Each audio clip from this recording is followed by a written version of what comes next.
নমস্কাৰ, এটা নতুন ভিডিঅ'ৰ সৈতে পুনৰ আপোনালোকক মোৰ চেনেললৈ স্বাগতম জনাইছোঁ। এতিয়া ৰাতি 12 বাজিবলৈ প্ৰায় 10 মিনিটমান আছে। যিহেতু আজি প্ৰিলিমিনাৰী ৰিজাল্ট দিলে, মই প্ৰথম অৱস্থাত ফিল্মছৰ যিখিনি কথা কৈ এটা ভিডিঅ' আপলোড কৰিছিলোঁ, তেতিয়া মই ভাবিছিলোঁ যে আজি আৰু ভিডিঅ' নিদিওঁ, যিহেতু ছাত্ৰ ছাত্ৰীসকলে বিভিন্ন কনফিউজনত আছে আৰু বহুতৰতো ভাল ৰিজাল্ট আহিছে আৰু তেওঁলোকৰতো প্ৰিপেৰেশ্যনটো কাইলৈৰ পৰাই ষ্টাৰ্ট হৈ যাব। আৰু যিসকলে প্ৰিলিমিনাৰীত এইবাৰ ফেইল হ'ল, তেওঁলোকৰ নিশ্চয় মনটো এতিয়া অলপ খেলি মেলিৰ মাজত আছে। গতিকে পুনৰবাৰ মই এই ভিডিঅ'টোৰ জৰিয়তে কওঁ, কোনো কথা নাই, এইবাৰ নহ'ল, নিশ্চয় অহাবাৰলৈ হ'ব। আমি এতিয়াৰ পৰাই প্ৰস্তুতি চলাই যাম। আৰু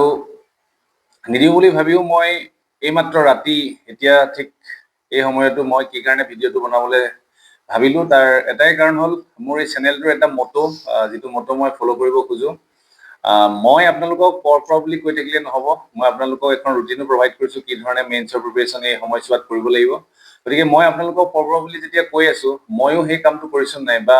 আপোনালোকক এটা ভিডিঅ' দিয়াৰ কাৰণে যিখিনি ৰিচাৰ্চ বা এনালাইচিছৰ প্ৰয়োজন হয়, সেইখিনি মই নিশ্চয় কৰিব লাগিব। আৰু সেইকাৰণে মই সময়ৰ কথা নাভাবি মই যিকোনো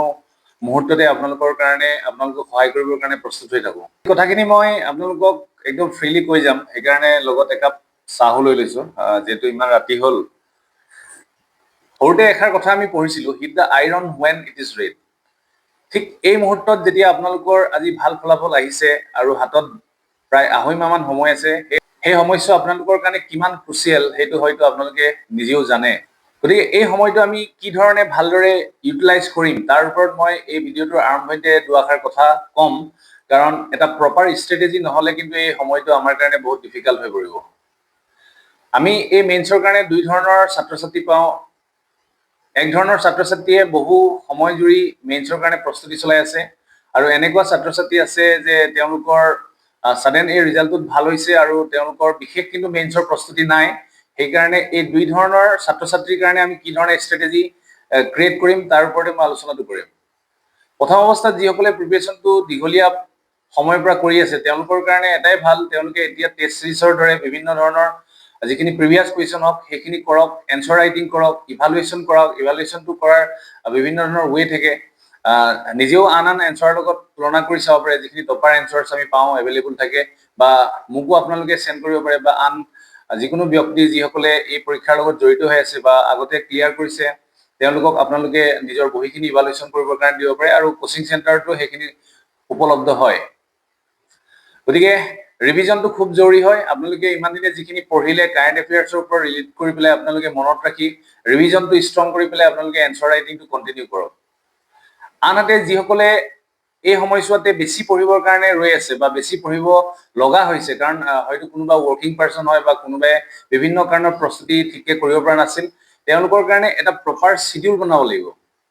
প্ৰপাৰ স্কেডিউল বনাব লাগিব এইকাৰণে যে চিলেবাছটো তেওঁলোকে কোন সময়ত কি ধৰণে শেষ কৰিব পাৰিব, তাৰ ওপৰত এটা খুব গুৰুত্বপূৰ্ণ কথা নিৰ্ভৰ কৰিব। ময়ো তেনেকুৱা কৰিছিলোঁ। মই আগৰ পৰা পঢ়ি আছিলোঁ, যদিও মই এই 3 মাহত যথেষ্টখিনি পঢ়িব লগা হৈছিল। গতিকে মোৰ টাৰ্গেট আছিল যে প্ৰথম মাহটোত বা প্ৰায় 1.5 মাহত যাতে মই অভাৰঅল গোটেই চিলেবাছখিনি যাতে মই এবাৰ হ'লেও যাতে চাব পাৰোঁ, প্ৰত্যেকটো টপিকৰ ওপৰত যাতে মোৰ এটা বেছিক নলেজ থাকে। সেইকাৰণে মই আপোনালোকক আগতেও কৈছোঁ, মই কেইখনমান কিতাপ কিনি লৈছিলোঁ। তাৰ লিংকটো আপোনালোকে মোৰ লাষ্ট ভিডিঅ' এটা চাব, বুক লিষ্ট এটা ভিডিঅ' পাব, তাত মই সেই কিতাপকেইখন দিছিলোঁ। সেইখন কিতাপ নহয়, তেনেকুৱা ধৰণৰ A to Z যিখিনি ছাবজেক্ট ৱাইজ থাকে বা টপিক ৱাইজ থাকে, আপোনালোকে কিনি ল'ব আৰু তাৰ পৰা এটা আইডিয়া পাব। লগতে আমি অলৰেডি যিমানবোৰ টপিক আমি নিউজ পেপাৰ এনালাইচিছত পাইছোঁ বা আমি কাৰেণ্ট এফেয়াৰ্ছ বেছ যিখিনি কুৱেশ্যন পাইছোঁ, তাৰ ওপৰত যিখিনি বাৰ্ণিং টপিক বা যিখিনি হট টপিক, সেই টপিকখিনি আমি প্ৰিপেয়াৰ কৰিবই লাগিব। গতিকে তেনেকুৱা টপিকখিনি আমি বাছি উলিয়াম বা ময়ো আপোনালোকক দিবৰ কাৰণে চেষ্টা কৰিম। আনহাতে এছেৰ কাৰণে আমি প্ৰিপেৰেশ্যন কৰিব লাগিব, কাৰণ এই গোটেই পৰীক্ষাটোত আমাৰ হাতৰ মুঠিত থকা 3টা ছাবজেক্ট হ'ল, এটা হৈছে আছাম পাৰ্ট 2, কাৰণ আমাৰ অসমৰ বিষয়ে আমি সকলো জানো আৰু অসমৰ পেপাৰখনতে নম্বৰ উঠাৰ চান্স থাকে। নেক্সট ইথিক্স পেপাৰখন আমাৰ কাৰণে ভাল নম্বৰ উঠাবলৈ, আৰু এছে। এই 3খন পেপাৰতে ডিফাৰেঞ্চটো আহে। আৰু এতিয়া ইণ্টাৰভিউ মাৰ্কছটো যিহেতু কমি গ'ল, আমি ইণ্টাৰভিউৰ কথা পাছত পাতিম। গতিকে আমি যিখিনি নম্বৰ আমি সহজতে ল'ব পাৰোঁ, যিকেইটা ছাবজেক্টত আমি নম্বৰ বেছি উঠাব পাৰোঁ, সেই ছাবজেক্টখিনিৰ ওপৰত আমি এতিয়া গুৰুত্ব আৰোপ কৰিম। আৰু এখন ৰুটিনৰ প্ৰয়োজন হ'ব। মই ৰুটিনখন অলৰেডি প্ৰভাইড কৰিছোঁ। আপোনালোকে মোৰ টেলিগ্ৰাম চেনেলটো পাব, বা মোৰ যি ভিডিঅ' শ্বৰ্ট ভিডিঅ' আছে তাতো দিয়া আছে। সেই ৰুটিনখন ফ'ল' নকৰিলেও তাৰ এটা আৰ্হিত আপোনালোকে এখন ৰুটিন বনাই লওক, আৰু প্ৰপাৰ প্লেনিং কৰি আপোনালোকে অকণো সময় অপচয় নকৰি এতিয়া পঢ়িবলৈ আৰম্ভ কৰক। আৰু বাকি প্ৰিলিমিনাৰীত এবাৰ ভাল নোহোৱাসকলৰ কাৰণে ষ্ট্ৰেটেজিটো এইটোৱে হ'ল যে আপোনালোকে 3 দিন ৰেষ্ট লওক কোনো ধৰণৰ ষ্ট্ৰেছ যদি আপোনালোকৰ আহি আছে ষ্ট্ৰেছ ফ্ৰী হৈ অন্তত 3 দিন সময়ৰ পাছত আপোনালোকে আৰু পিছ হুকি নাচাব যিখিনি মিষ্টেক আছে সেই মিষ্টেকখিনি বাদ দি তাক শুধৰাই আমি আগবাঢ়ি যাব লাগিব কোনোবাৰ হয়তো এনেকুৱা হৈছে পলিটিৰ ওপৰত বেছি ফকাস কৰিলে পলিটি পঢ়িলে কোনোবাই জিওগ্ৰাফি থাকি গ'ল জিওগ্ৰাফি পঢ়িলে কিন্তু এনভায়ৰনমেন্ট থাকি গ'ল গতিকে এটা ইকুৱেল বেচিছত আমি পঢ়ি যাবৰ কাৰণে কেনেকুৱা ধৰণৰ প্লেন কৰিম সেইখিনি মই লাহে লাহে আন ভিডিঅ দি যাম কাৰোবাৰ সি সেটৰ প্ৰব্লেম আহিলে বহুতে মোক সি সেটৰ ভিডিঅ আগবঢ়াব কৈছে মই সি সেটৰ ওপৰত আলোচনা কৰিম কাৰণ সি সেটৰ যি ৰিজনিং হওক বা মেথছ হওক বা কম্প্ৰিহেনশন এইকেইটাত যথেষ্ট মোৰ হাত আছে আৰু বিশেষকৈ ইংৰাজী কম্প্ৰিহেনশন আৰু মেথমেটিক্স এই দুইটা পাৰ্টৰ পৰা মোৰ সি সেট প্ৰতিবাৰে ক্লিয়াৰ হৈ আহিছে গতিকে এটো খুব গুৰুত্বপূৰ্ণ আমি সি সেটকো বহুত সময় ইগনোৰ কৰি দিওঁ মেথছৰ প্ৰিপাৰেচন নকৰো ৰিজনিংৰ প্ৰিপাৰেচন নকৰো গতিকে সি সেটৰ ওপৰত আমি আলোচনা কৰিব লাগিব গতিকে এই দুটা কথা মই কলো যে কি ধৰণে আমি মেইনছৰ কাৰণে প্ৰিপেয়াৰ কৰিম আৰু কি ধৰণে আমি অলৰেডি যদি আমি ৰিজাল্টটো ভাল নাহিল আমি ভবামতে নহল আমি কি ধৰণে আমাৰ এই ডিস্ট্ৰেছটো ওভাৰকাম কৰি পেলাই আমি আকৌ ৰিস্টাৰ্ট কৰিম তাৰ ওপৰত আগন্তুক দিনত মই বিভিন্ন ধৰণৰ ভিডিঅ দিম আৰু আজিৰ এই ভিডিঅটোৰ আৰম্ভণিতে মই এই কথাখিনিকে কলো এতিয়া আজিৰ টপিকটো মই কনষ্টিটিউচনেল ৰিমেডিছৰ ওপৰত আলোচনা নকৰো হেতু এটা নতুন ভিডিঅ মই কাইলৈ আগবঢ়াম আজি এটা খুব গুৰুত্বপূৰ্ণ টপিক আপোনালোকে হয়তো এই মোৰ ভিডিঅটো ৰাতিপুৱা বেলা পাব আপোনালোকে তেতিয়া যেতিয়া এই ভিডিঅটো চাব আৰু এই টপিকটো খাদ্যৰে আৰম্ভ কৰাৰ নিচিনা হ'ব এই টপিকটো হ'ল এটা গুৰুত্বপূৰ্ণ টপিক প্ৰিলিমিনাৰী কোৱেশ্চন এটা আহিছিল নেকি আপোনালোকে কমেন্ট কৰিবচোন যেটো টপিক মই ভাবিছিলো আমাৰ বাৰত আহিব খুব ধুনিয়াকৈ প্ৰিপাৰেচন কৰিছিলো আৰু এই টপিকটো হ'ল মিলেটছৰ বিষয়ে আমি ভাল এটা ডাটা কালেক্ট কৰিব লাগিব আৰু ভাল ধৰণৰ এটা এনসাৰ লিখাৰ কাৰণে চেষ্টা কৰিব লাগিব কাৰণ মিলেটছৰ ওপৰত বিভিন্ন ধৰণৰ নিউজ আমি পঢ়িবলৈ পাই আছো আৰু মিলেটছৰ ওপৰত কোৱেশ্চন হোৱাৰ সম্ভাৱনা যথেষ্ট আছে আপোনালোকে স্ক্ৰিনত চাব স্ক্ৰিনত মই দি গৈছো ওয়াটাৰ যেটো আমি কণিধান বুলি কওঁ অসমীয়াত কণিধান যেটো মিলেটছ হয় মিলেটছটো খুব নিউট্ৰিচিয়াছ হয় এই কাৰণে আমি এই মিলেটছটো বিভিন্ন আসনিত আমি ভৰাইছো যেনেকে পিএম পোষণ হক যেটো আগতে মিড ডে মিল আছিল তাতো ছাত্ৰ ছাত্ৰীক মিলেটছ খোৱাবৰ কাৰণে চেষ্টা কৰা হৈছে গতিকে মিলেটছনো কি হয় আমি চাম আৰু ইয়াত এটা কোৱেশ্চন লগত আছে what are the climate condition suitable for growth of millet মিলেটত কেনেকুৱা ধৰণৰ ক্লাইমেটিক কণ্ডিশ্যনত মিলেট হয় হেতু খুব জৰুৰী হয় প্ৰিলিমছৰ কাৰণে জৰুৰী হয় আগন্তুক দিনত প্ৰিলিমছৰ কাৰণে আমি এনেকুৱা সৰু সৰু টপিকবোৰ মনত ৰাখিব লাগিব Millets are a group of small seeded grasses. These are widely grown around the world as a cereal crops or grains. They are used as both human food or animal fodder. মানুহে খাব পাৰে জীৱ জন্তুকো খোৱা হয় animal fodder তাৰ যিখিনি মানে থাকি যায় সেইখিনি আমি জীৱ জন্তুক খুৱাও এতিয়া এটা কথা হ'ল যে এই যেটো নোট মই প্ৰভাইড কৰিম তাত মই গুটেখিনি লাইন বাই লাইন পঢ়ি না যাও কাৰণ ইয়াত বহু কথা আছে যিখিনি আপোনালোকে নিজে পঢ়ি বুজি পাব জাস্ট মই এটা সাইনপসিস আপোনালোকক দিম খুব কম সময়ত আৰু প্ৰিলিমিনাৰী কাৰণেও কিখিনি পইণ্ট আমাৰ কাৰণে জৰুৰী বিশেষকৈ ক্লাইমেটিক কণ্ডিশ্যনৰ কথা যেনেকৈ হৈছে মিলেটছটো কেনেকুৱা ক্লাইমেটিক কণ্ডিশ্যনত হয় হেতু আমি জানিব লাগিব প্ৰিলিমছৰ কাৰণে so millets R not new to India ইয়াক কৈছে যে নতুন নহয় প্ৰি হিষ্ট্ৰিক টাইমতো আছে but due to push to food security through the green revolution in the 1960s millets were rendered orphan crops হিচাপে ইয়াক জনা যায় as they were less consumed and were almost forgotten মানে almost পাহৰি যোৱাৰ নিচিনা হ'ল বা কমকৈ খোৱা হয় গতিকে তাক orphan crops বুলি জনা যায় এটো প্ৰিলিমছৰ কাৰণে জৰুৰী আপোনাক যদি দি দিয়া যে which of the following is called orphan crops ঠিক এতিয়া টাইপস অফ মিলেটস কিনি আপোনালোকে চাব এখিনি খুব জৰুৰী প্ৰিলিমছৰ কাৰণে মেইনছৰ কাৰণে ইমান জৰুৰী নহয় বাট দুই এটা এক্সাম্পল জানিলে আমাৰ কাৰণে ভাল এতিয়া ক্লাইমেটিক ৰিকোয়াৰমেন্টস কি হয় ক্লাইমেটিক ৰিকোয়াৰমেন্টস তো জৰুৰী হ'ব মেইনছ পাৰপজত millets require warm temperatures for germination এই জাৰ্মিনেট হবৰ কাৰণে warm temperature লাগে and development and are sensitive to frost তো আপোনালোকে মন ৰাখিব for these reasons they are normally planted from mid June to mid July period মানে এতিয়া যেটো টাইম চলি আছে জুনৰ পৰা জুলাই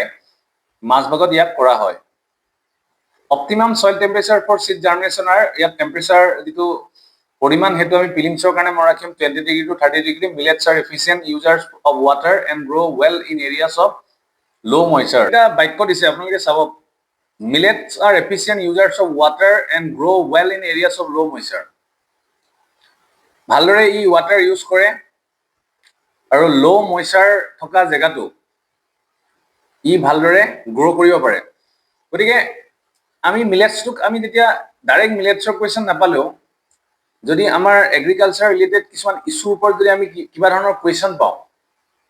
এতিয়া যিটো ক্লাইমেটিক কণ্ডিশ্যনটো চেঞ্জ হৈছে তেনেকুৱা ক্ষেত্ৰতো যদি আমি কিবা এটা কুৱেশ্যন পাওঁ তেন্তে আমি মিলেটছটো এক্সাম্পল হিচাপে ল'ব পাৰিম যে মিলেটছটো এনেকুৱা এটা পটেঞ্চিয়েল ক্ৰপ হয় যেতিয়া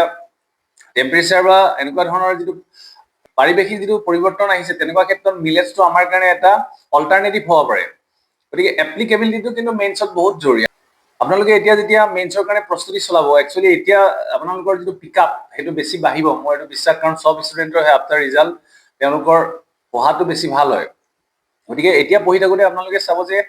কোনটো বস্তু কেনেকৈ আপুনি এপ্লাই কৰিব পাৰিছে কেতিয়াবা এনেকুৱা হ'ব আপুনি অসমৰ কাৰণে পঢ়ি আছে ভাবিছে যে আছাম পেপাৰখনত অসমৰ টপিক আহিব কিন্তু এনেকুৱা নহয় আমাৰ বাৰতো আমি দেখিছোঁ যে অসমৰ টপিক এটা আকৌ ইকনমিক্সৰ যিদিনা কুৱেশ্যন আহে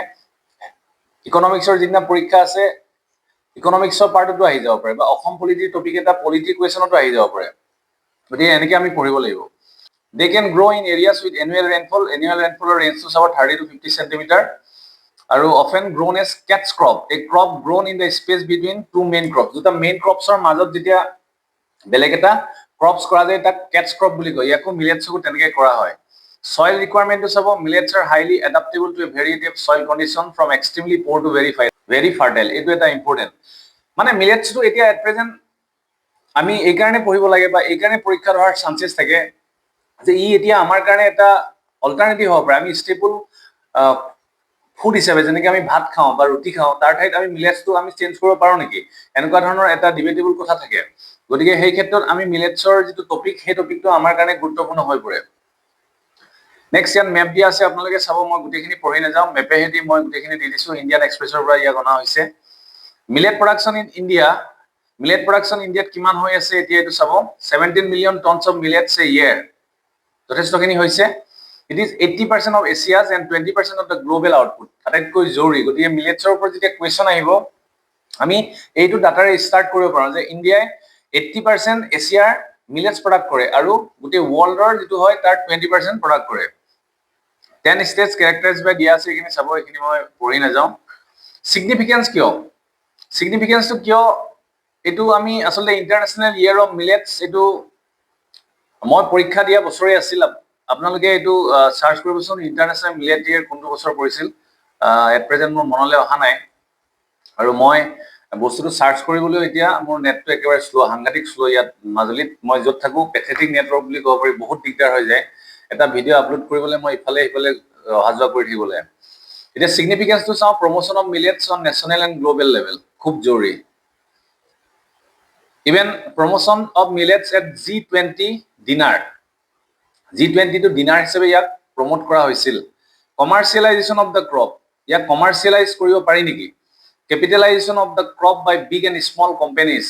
which launch a plethora of products featuring millets from cookies to exotic and gourmet dishes for example 1000 startups springing up in millet production বহুত জৰুৰী কি ধৰণে মিলেটছ প্ৰডাকশ্যনটো এনহেন্স হৈছে বা ইণ্ডিয়াত কি ধৰণৰ স্কোপ আছে বা ইণ্টাৰনেশ্যনেলি কেনেকুৱা ধৰণৰ স্কোপ আছে আমি ইয়াৰ জৰিয়তে বুজি পাম spread of knowledge about millets international year of millets has spread the knowledge about the importance of millet on local and global platforms both jori strengthening of millet value chain during the international year of millets several novel food trends such as full range of ready to eat items millets were introduced মানে millets directly আমি বনাই খোৱাতকৈ তাৰ পৰা readymade মিলেটছৰ কিছুমান প্ৰডাক্টটো show' কৰা হৈছিল what are the benefits of millets as a crop এইটো সবতকৈ জৰুৰী হেল্থৰ ওপৰত যদি কিবা কুৱেশ্যন আহে আমি মিলেটছৰ এক্সাম্পল ল'ম নিউট্ৰিচনেল এণ্ড হেল্থ গতিকে নিউট্ৰিচিয়াছ হয় বুলি মই অলৰেডি ক'লোৱে মোৰ nutritious as compare to the fine cereals আমি যিবোৰ চিৰিয়েল খাই থাকোঁ ফাইন চিৰিয়েলছতকৈ ই বেছি নিউট্ৰিচিয়াছ হয় গতিকে ইয়াত কিমান প্ৰটিন থাকে 7 to 12 প্ৰটিন থাকে 2 to 5% ফেট থাকে বহুত ভাল ফেট কম থাকে 65 to 75% কাৰ্বহাইড্ৰেট থাকে গতিকে ভাতৰ নিচিনাই কাম কৰিব 15 to 20% ডায়েটৰী ফাইবাৰ থাকে আৰু ইণ্টাৰেষ্টিংলি মই টপিক এটা পঢ়িলে তাক এপ্লিকেবিলিটিটো মই খুব ৰিলেট কৰোঁ মই ইয়াত মিলেটছৰ নিউট্ৰিচনৰ কথা যদিও কৈ আছোঁ মিলেটছটো মই নিজে খাই থাকোঁ সেইকাৰণে মই বেছি কনফিডেণ্টলি ক'ব পাৰিছোঁ যে ভাত খালে আমাৰ যেনেকুৱা এটা শক্তি পাওঁ ঠিক মিলেটছৰ পৰা সেই ছেম শক্তি পাওঁ মই ৰাতি প্ৰায় মিলেটছৰ খিচিৰি খাই শুই থাকোঁ rich source of micro' nutrients বহুত জৰুৰী লোৱাৰ ৰিস্ক অফ ডিজিজেছ ইয়াক যিটো গ্লুটেন ফ্ৰী হয় নন এলাৰ্জেনিক হয় গতিকে ই বিভিন্ন বেমাৰৰ কাৰণে ৰিস্কটো কমায় গ্লিচেমিক ইণ্ডেক্স কি হয় আপোনালোকে চাব সেইবিলাক আপোনালোকে নিজে অলপ গুগল চাৰ্চ কৰিব তেতিয়া পঢ়ি বেছি ইণ্টাৰেষ্টিং লাগে এণ্ড পজ লোৱাৰ ৰিস্ক অফ ডায়েবেটিছৰ কাৰণেও ই খুব ভাল। ৰিচ চ'ৰ্চ অফ মাইক্ৰনিউট্ৰিয়েণ্টছ ক'লোৱে, আইৰণ, জিংক, আয়ডিন, কেলছিয়াম এইবিলাক থাকে। Healthy growth and development of চিলড্ৰেনৰ কাৰণে খুব বেছি জৰুৰী, সেইকাৰণে আমি ইয়াক মিড ডে মিল বা এনেকুৱা স্কিমতো আমি বৰ্তমান PM পোষণতো আমি ইয়াক অন্তৰ্ভুক্ত কৰিছোঁ। এতিয়া আহিলে ইণ্টাৰেষ্টিং পইণ্ট, ফুড ছিকিউৰিটিৰ ক্ষেত্ৰতো ই বহুত জৰুৰী। গতিকে আমাক যদি ফুড ছিকিউৰিটিৰ ওপৰত যদি কিবা কুৱেশ্যন আহে, আহিবই বা অহাৰ চান্স বহুত থাকে। Food security, national food security যিহেতু আমি পঢ়িব লাগিব, গতিকে ফুড ছিকিউৰিটিৰ ওপৰত যদি কিবা কুৱেশ্যন আহে, মিলেটছটোকো আমি তাৰ এটা পাৰ্ট হিচাপে ধৰিব পাৰোঁ। কাৰণ ইণ্ডিয়াত এতিয়া মিলেটছ যথেষ্ট প্ৰডিউচ হৈছে, আৰু যিটো ক্লাইমেটিক চেঞ্জ আহিছে এতিয়া, তেনেকুৱা ক্ষেত্ৰত আমি বহু সময়ত দেখিছোঁ যে আমি অসমতে বানপানীৰ কাৰণে কেতিয়াবা ধানৰ খেতি কৰা অসুবিধা হয়, কিন্তু ইয়াত মিলেটছে যিহেতু এফিচিয়েণ্ট ৱাটাৰ ইউজ কৰিব পাৰে বা ই ল' মইশ্চাৰটো হয়, গতিকে আমি য'ত বৰষুণ কম তাতো কৰিব পাৰোঁ, য'ত বৰষুণ বেছি তাতো কৰিব পাৰোঁ। গতিকে ই আমাৰ কাৰণে এটা অল্টাৰনেটিভ হ'ব। কম্বেটিং হাংগাৰ, এইটো ধুনীয়া এটা পইণ্ট আছে, আপোনালোকে পঢ়ি চাব। নেক্সট আছে ৰেজিষ্টেণ্ট টু ক্লাইমেট চেঞ্জ, সেয়া মই অলৰেডি ক'লোৱে, সেইটো এটা খুব জৰুৰী। বিশেষকৈ পেষ্ট বা ক্লাইমেটিক ষ্ট্ৰেছ, ডিজিজেছ এইবিলাকৰ ক্ষেত্ৰতো মিলেটছটো নিজকে এটা ভাল ক্ৰপ হিচাপে সি ডেভেলপ কৰিব পাৰে, মানে ৰেজিষ্টেঞ্চ কেপাচিটিটো থাকে। আৰু এটা ইণ্টাৰেষ্টিং পইণ্ট ইয়ালৈ মোৰ মনত আহিছে, আমি যিকোনো কথাতে SDG পইণ্টটো আমি লগাব পাৰোঁ, সেইটো হৈছে ৰাইটিং স্কিল। এতিয়া SDG যিহেতু আছে, যেনেকে ন' পভাৰ্টিটো আছিলে, তাৰপিছত জিৰ' হাংগাৰ এটা আছে। গতিকে জিৰ' হাংগাৰৰ ক্ষেত্ৰত আমি যেতিয়া ইয়াৰ কথাটো আনিব পাৰোঁ, ফুড ছিকিউৰিটিৰ কথাটো আনিব পাৰোঁ, তাত মিলেটছৰ কথাটো সোমাব। গতিকে আগন্তুক দিনত যেতিয়া এনচাৰ ৰাইটিং মই আৰু বেছি দেখাম, তেতিয়ালৈকে আপোনালোকে গম পাব। এনভাইৰনমেণ্টৰ ক্ষেত্ৰতো ইয়াৰ বেনিফিট আছে, সেইটো আপোনালোকে চাব। ইয়াত যিহেতু অকণমান দিয়া আছে, মিলেটছ আৰু ড্ৰট ৰেজিষ্টেঞ্চ হয়, অৰ্থাৎ খৰাং জেগাটো হয়, হেভ লোৱাৰ ৱাটাৰ ৰিকুৱাৰমেণ্ট, খুব কম পানী লাগে বা বেছি পানী হ'লে সি এফিচিয়েণ্ট ৱাটাৰ ইউজ কৰিব পাৰে। সেইটো লিখিব। ইকনমিক্সত কি ধৰণে আমাক হেল্প কৰিব পাৰে, যিহেতু ড্ৰট ৰেজিষ্টেঞ্চ হয়, less susceptible to failure due to weather related events, গতিকে ই ৱেডাৰ ৰিলেটেড ইভেণ্টছৰ কাৰণে নষ্ট হোৱাৰ কম সম্ভাৱনা থাকে। যেনেকে এতিয়া খেতি এটা হোৱাৰ ক্ষেত্ৰত আমি PM ফচল বীমা যোজনা যেনেকে আমাৰ অপশ্যন থাকে, সেইটো জৰুৰী হয়, যিহেতু বিভিন্ন কাৰণত, বিভিন্ন ক্লাইমেটিক কণ্ডিশ্যনৰ কাৰণে হওক বা নেচাৰেল ইভেণ্টছৰ কাৰণে হওক খেতি নষ্ট হয়। গতিকে খেতিয়কসকল, আপুনি দেখিব যে ভাৰতবৰ্ষত বহু খেতিয়কে ছুইচাইড কৰে। গতিকে তাৰ ৰিজনটো হ'ল যে ক্ৰপ ফেলিয়ৰ, আৰু তেওঁলোকে যিমান কষ্ট কৰি পেলাই খেতিটো কৰে, তাৰ পৰা সিমান ৰিটাৰ্ণো নাপায়, যিটো আমি ক'ব পাৰোঁ যে মিনিমাম ছাপৰ্ট প্ৰাইচটো খুব ভাল নহয়। তেনেকুৱা ক্ষেত্ৰত যেতিয়া ক্ৰপখিনি ফেলিয়ৰ হৈ যায়, তেওঁলোকে যাৰ এই বীমাৰ সুবিধা নাথাকে, তেওঁলোকে বহুত হতাশাত ভোগে। গতিকে তেনেকুৱা ক্ষেত্ৰত মিলেটছটো আমাৰ কাৰণে এটা অপশ্যন হ'ব পাৰে। ইয়াত মই SDG কথা কৈছিলোৱে, এইটো আপোনালোকে চাব পাৰে, মই ৰেণ্ডমলি কথাখিনি কৈ গৈছোঁ, বাট ষ্টিল মই তাক ৰিলেট কৰিব পাৰিছোঁ, আৰু ইয়াত নোটটোতো আছে যিটো SDG গ'লৰ কথা। গতিকে SDG গ'লৰ ক্ষেত্ৰত আমি জিৰ' হাংগাৰটো চাম। SDG 2 পইণ্টটো মনত ৰাখিব। SDG 3 good health and wellbeing, SDG 12 sustainable consumption and production, and SDG 3 climate action. গতিকে SDGটো আমাৰ কাৰণে কিমান জৰুৰী, এইটো মানে ইণ্টাৰেষ্টিং হয়। আপোনালোকে পইণ্টবোৰ যদি ভালদৰে বুজি পায়, তেন্তে আপোনালোকৰ কাৰণে ই এটা গেম নিচিনা হৈ যায়। যেনেকে আমি আগতে বিভিন্ন ধৰণৰ গেম খেলিছিলোঁ, মই অৱশ্যে গেম তেনেকে মোবাইলত নেখেলোঁ, যেনেকে ফ্ৰী ফায়াৰ বা এইটো কি আছিলে PUBG, তেনেকুৱা ধৰণৰ ইণ্টাৰেষ্টিং হয় পঢ়াটো। নেক্সট আছে millets can be helpful in reducing gender nutrition gap and inequality. Gender nutrition gap শব্দটো বহুত ইণ্টাৰেষ্টিং হয়। এতিয়া বহু ক্ষেত্ৰত এনেকুৱা হয় যে ইনইকুৱেলিটি কিছুমান আমি দেখা পাওঁ। এটা ধৰা আৰ্বান এৰিয়া এটাত মানুহে যি ধৰণৰ খাদ্য খাই আছে, ৰুৰেল এৰিয়াত তেনেকুৱা পোৱা নাই, বা আৰ্বান এৰিয়াত যদি পেষ্টিচাইড ৰিলেটেড কেমিকেল প্ৰডাক্ট খাই আছে, ৰুৰেলত ভাল খানা খাই আছে, বা জেণ্ডাৰ বেছো হৈ যায়। কেতিয়াবা আমি দেখো ফিমেলৰ ক্ষেত্ৰত যেনেকুৱা ধৰণৰ ফুড ছাপৰ্ট, এগৰাকী ফিমেলে যেনেকুৱা ধৰণৰ খানা খাব পাৰিছে, মেইলে পোৱা নাই। গতিকে এনেকুৱা ধৰণৰ বিলাকৰ ক্ষেত্ৰতো মিলেটছ আমাৰ কাৰণে হেল্পফুল হ'ব পাৰে। Millets can also' help in doubling of farmers income, farmer income increase কৰিব পাৰে। এইটোৰ ওপৰত আপোনাৰ এই মিলেটছৰ অবজেক্টিভ কেইটাৰ ওপৰত প্ৰিলিমিনাৰী কুৱেশ্যন আহিছে, মোৰ এতিয়া মনত পৰিছে। তাত এই অপশ্যনটো আছিলে, ইনকামৰ লগত ই ৰিলেটেড হয় নাই, গতিকে এইটো বস্তু চাব। What steps to be taken to promote millet production, millet প্ৰডাকশ্যনৰ কাৰণে ইনক্ৰিজ কৰিবৰ কাৰণে কি কি ষ্টেপ থাকিব পাৰে। ফাৰ্ষ্ট দিয়া আছে নেশ্যনেল ইয়েৰ অফ মিলেটছ।